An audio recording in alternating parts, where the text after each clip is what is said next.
Hello, welcome to the CT Sports Talent Show. My name is Christopher Saunders. I'm pleased to have on with me the starting quarterback for the Seymour Wildcats, a senior. It's crazy how fast time has flown by.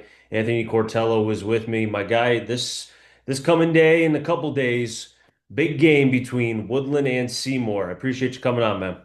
Thank you, thank you. Yeah, I mean the game versus Woodland Seymour is it's gonna be it's gonna be a shootout. I would say like it all comes down to whose defense can stop who, and Mhm. we know exactly who we have in our locker room. We know them. We've played them before. I mean, last year they came down to our field and put a pretty good beating on us. I mean, 68-13. I don't think anyone's forgotten that, but it's just a matter of whose defense wants it more, and in general, what team wants it more. Mhm. Yeah, I But mean, I'm looking at some of the scores from recent years. I mean, 2018 to 2021, it was close games, yeah, 14-12, 16-0, 22-15. Obviously, Woodland winning the 2018, 2019, 2021 was you guys. And then after that, it's been kind of a one affair where Woodland won one year in 22. You not demolished, but you beat Woodland in 2023, 34-14. And then obviously you spoke of the score yeah. last year. I won't mention that again. Um, but just thinking about just kind of the whole aspect of this rivalry, right? I mean, the overall series, if you want to not count the playoff game back in 2007, Woodland leads at 11-10. It's not like it's been like a one-sided affair. So, from your times as a kid growing up and then obviously being a part of it now for 4 years, what's it been like knowing that Woodland final game rivalry, our field, their field doesn't matter. Let's get down to it. What's it been like for you? I mean, I remember my brother's senior night was against Woodland, and I believe they lost that game. I'm not sure by how much, but like from watching that up in the stands to now playing and being a 3 year starter in three of those games, Mhm. I remember all the way from my sophomore year. We went to their field. It was the last game that it was on their grass, Mhm. and we came in there and we honestly had nothing to lose. We were 4-5, I believe. Mhm. And if they won that game, they had a chance to go to the playoffs. So we played exactly how we should the entire season. We went in there, played, and Mhm. we won that game. We ended the season 5-5, but we knew what should have happened that year.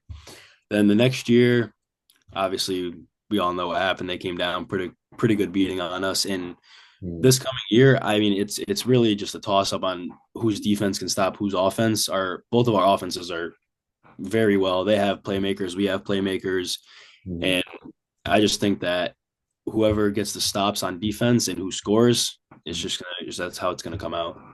Do you feel like because you're a 3 year starter, like you know them, they know you? Like there's no, other than the progressions you've made from your sophomore year to now, like you both know each other so well. It's just kind of a case of, okay, can I execute or can they execute or lack thereof, right? For both sides. Um, when you look at this game, right? Because I've looked at it from a broadcasting perspective. I've got, and I won't reveal kind of because I want to save it for the broadcast, what I think both sides need to do to win, and there's a lot of factors with it. What do you think for Seymour will take as far as to be able to win this game against a Woodland team? Like, let's be honest, if you wanted to put like a gambling side on it, right, for people who want to do that stuff, it'd be Woodland side by probably a lot, right? So how can you guys pull the upset here, basically? I mean, it's just like I said before. I mean, we know exactly who in who's in our locker room. We know our coaches know that too as well.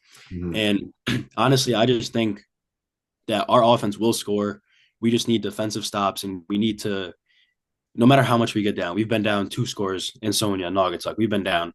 We always come back no matter what. That's kind of our like a horror mojo this year, cardiac cats or whatever you want to call it. Like that. Yeah. But I like that. I just think that we need to come into that game thinking we're gonna win, but we can't hold ourselves above we're gonna Mhm. win. We can't be cocky. We can't go into that game thinking we're the better team because we both know we're both 9-0. I Yeah. mean, obviously they beat teams by more, but I Mhm. just think it comes down to our defense, Mhm. their defense, and who realistically wants it more. Yeah, no, I think that's a great point because, like, I told Coach Burns when I had him on a couple days ago, Mhm. realistically, like, let's be honest, you're not going to keep Woodland at zero. Nobody will. Nobody. No, so we've said that already. I Like, mean, I we all think know that. possessions will be key, right? How many does each team have? Can you steal Yeah. one here or there, right? And turnovers, so on and so forth. But another factor too that I think you guys, and just in conversations I've had with coaches around the league of teams that you've played, you really take some, and this kind of reminds me of Ansonia. I know this year hasn't been the same, but in terms of taking air out of the football, right? Really having elongated drives, kind of like what Torrington does with the single wing. I Yep. know you guys are more spread, I think, if I remember right. So it's a little different. Yep. But the fact that you have the physicality on the front line with the Hogs, you got Shea and the rest of the tools that you got, and you yourself, that's got to be a pretty comfortable thing knowing what you have going into this game. I mean, yeah, we our whole like thing is just we get the run going, everything else will come like upon us. Like we Mhm. all know that we can pass the ball. Like I'm confident. I'm more confident than myself. Ian's confident in me, and our line has done a tremendous job. They have showed everyone what it means to completely work hard for all four quarters. They don't give up, no matter if we're up or down. We're in a one score game, possession game, and Connor has done an amazing job. I mean, with me and him both this year, I mean, we can split carries. I mean, we have other people, but Mhm. our line has really done a tremendous job blocking for me and Connor and everyone else. And I think that's one of the biggest parts of our whole team's success this year is our line. And they have really showed out for us. Now, I don't know because I haven't looked at the roster entirely yet, but I don't know how many. I know obviously you play basketball. I don't Yeah. know how many of the football guys played basketball either last year, coming in now, whatever it was. Um, Uh, how I many think would it's you me say? and Peyton. I think it's Just just me and Peyton, just to, okay. yeah, that's, I think, So would you say that there's any sort of, for you and him, any sort of wise words, wisdom that you can share with the guys or have shared with them? Because you and Peyton were part of some very good teams yeah, for Seymour. And I know obviously the contributions part were not 100% you guys, but yeah. still being a part of it, dealing with like the playoff runs and NVL runs as well. Like, can you attribute to any of that going into these games, past or present? I mean, yeah, I mean, I've been a part of many. I mean, I don't remember what year it was. I think it was my sophomore year when our basketball team made it semis, I believe. That was in And we did, 2021. I remember you lost to yeah, Ellington. yeah, yeah, that game. I Yeah. mean, that just showed that was Caden Dresnick's year, and he showed me a lot too, as well with football too, not even basketball. And Yeah. like he just showed me what it meant to be like a leader and lead a team. Yep. And like stats to me this year don't matter as much as they did in the previous years, just Mhm. because I know what I'm capable of. I just would much rather my team and everyone else be successful as is together. And that just shows me that like proves to me that I know how to lead a team. And Mhm. I've been so-called a leader for many other teams like travel, I mean basketball. But I just think that the one message that like we can really tone in on is Mhm. just don't give up no matter what. We were down in where Joey hit those two free throws. I can't remember what game it was, but we were down 24 points, I believe, at halftime. Oh, Brookfield. Brookfield. Yes, Brookfield. And like it just shows that you don't give up. You keep playing with heart. You keep going no matter how much you're down by. Mhm. It will show. And that shows this year too. Naugatuck down by two and Sonia down by two. We were down WCA. We've been down most of our games this year. But we Mhm. just keep pushing past that mark of oh like we're done with this like no one cares. But we go into the locker room, we come right back out and ready to play, no matter what the score is. And I Mhm. think that's the biggest part of what I've taken from basketball and all those other seniors that have left. And that's what has showed me that we can push past that no matter who we are and what sport it is. How tough is it? Because obviously, Seymour is a very close-knit community, right? There's not, in Yeah, terms of the school, there's not, there's just not a lot of kids, right? It's a yeah, small school, like, let's just be honest. mm, With all the positivity that's been with the program, I mean, what was it? 9-0 for only the second time in program history, yeah, 2025 and 2008, I think it yes, was, with yeah, Spoonie. Yeah. So again, this doesn't happen much. not to be rude, it's not like Ansonia where Yeah, it's undefeated almost every I year. agree. Yeah, Yeah. So how hard is it for you guys? Because I mean, my phone's on the charger, but like phones, you read everything, you see yeah, everything. People yeah. are constantly, putting stuff out there, right? And like, how tough is it to kind of keep things so centralized and not have things get out, because it's like you start to feel yourselves a little bit.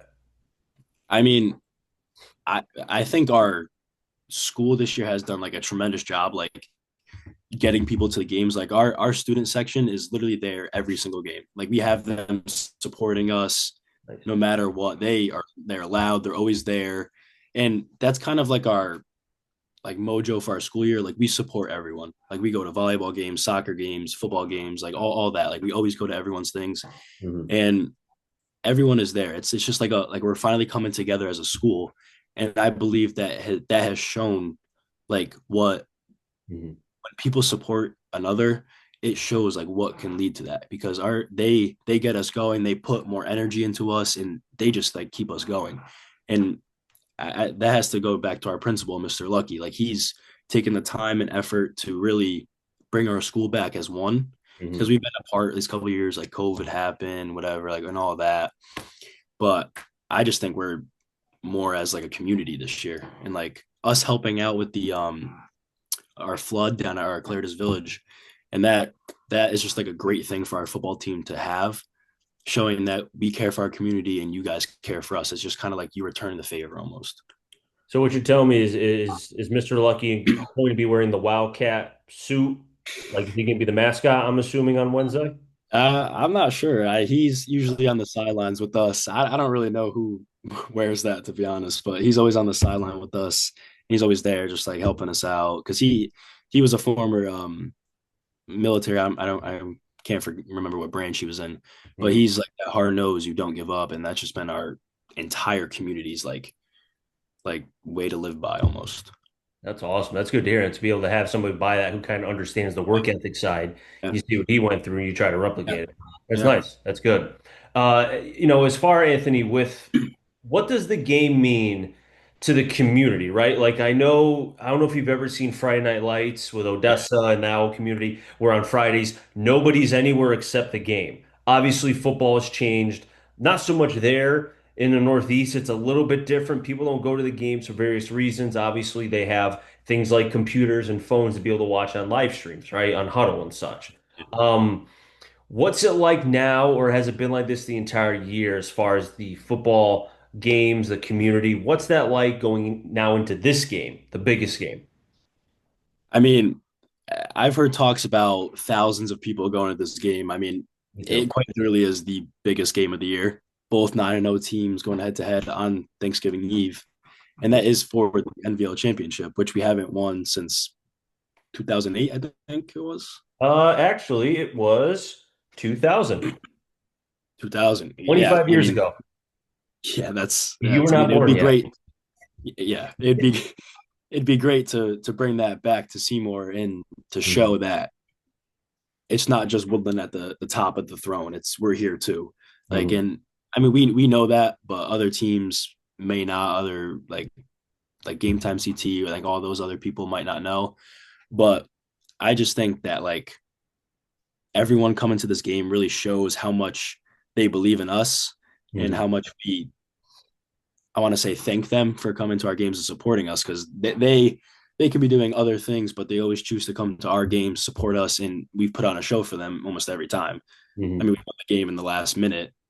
I think the past 3 games, but I mean, I just think that the community coming together really just is just great. Like I find that very like like heartwarming almost. Like it just shows that everyone cares about each other and we're Mhm. there no matter what. I mean, think about this, dude. Since 2000, there's only been three times that the NVL title champion was not Naugatuck or Ansonia. Yeah. 2009, Holy Cross. They had a Mm-hmm. fantastic team. I think they won the state title that year. Mm-hmm. 2005, Woodland. Yeah. They won the state title that year. Mm-hmm. And Yeah. then Seymour in 2000. I don't remember if they won a title that year. I'd have I to look it don't up. think so. I don't think so. Okay. Yeah. So you win the NVL title in those Yeah. odd years. Yeah, Two out of the three, unless I find out that Seymour won, yeah, you win a title. Not to say it's a precursor that the game means anything as far as the title. You got to do the work, but yeah, it just shows it can happen. It's not yeah, an outlier by any means. yeah.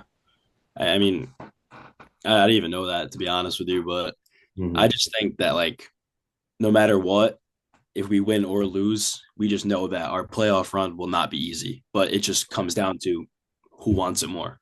And we've shown that we want to win, no matter if we're banged up, we're hurt, Hmm. we're down, we're up. We just got to keep going, no matter what. That's just the You point. you could see them in the Class S final if things Yeah, work out. You yeah, could see them again, yeah, exactly. depending on seeding, because the Yeah, way if it stays 1-2, mhm, they'll be on one side, you'll be on the other, and yeah, then talk about a collision course yeah, if things work out and yeah, everything stays chalk. mhm, So that would be again looking at it way down the road. Obviously, the yeah, game is the most important part right now, but just thinking about that. yeah, And I appreciate you coming on. Before I let you go, very quickly, um, obviously this being your final game of the regular season, and for you, it's the final game of your senior year, regular season wise. Obviously, postseason to come. Um, what goes through your mind, man, or what has gone through your mind from the off-season stuff through September, October? Now we're in November 22nd, close to Turkey Day. yeah. Like, how do you process that as a athlete, knowing that this is my last Turkey Day, basically? How do you process that? I mean, I really haven't processed it yet. I'll Okay, probably process it like after the game, but like smart. everything is just hitting me now. Like I'll never be able to like put the pads on after our obviously our postseason, but like this is my final regular season game as a Wildcat, and Mhm. like I just got to think about that, and that has pushed me to work harder. And like Mhm. from our summer workouts straight there, we knew we had something special. Like Mhm. everyone was pushing each other. We worked incredibly hard in the weight room, running, and even during our passing league, even though it wasn't pads or whatever, we still worked at it. And even though we did pretty well in our passing league, but we always knew there was room for improvement. We can't settle, you can't be complacent, and Mhm. you can't have that mindset that we're okay with where we're at right now. Like we can't. You have to just keep going, keep working, Mhm. and that's where our head coach Dan Dunay says you can't get complacent no matter what. Like we can have a great practice, but on to the next day. That's all that matters. And that's Well, what yeah. yeah, it's just but The next day's in 4 days, right? yeah. You think about the big game, 4 days away. I mean, Mm, before you know it's going to be here. I mean, it's crazy how fast the season's gone by. And I really appreciate you coming on. Obviously, I'll be seeing you on Wednesday for the football game. We're broadcasting it on the radio, and I'm sure I'll see you for basketball too, because I'm sure I'll see Seymour quite a bit yeah. during the season. But that's not for a little bit. Yeah. Football is obviously the season right now. But I appreciate you coming on, man. This was a lot of fun. Best of luck. Thank you. Always, I wrap things up in the CT Sports Talent Show. Next time, stay safe. Remember, CT stands for Connected Talent. Enjoy, find them all. Enjoy your day, everybody, and be well.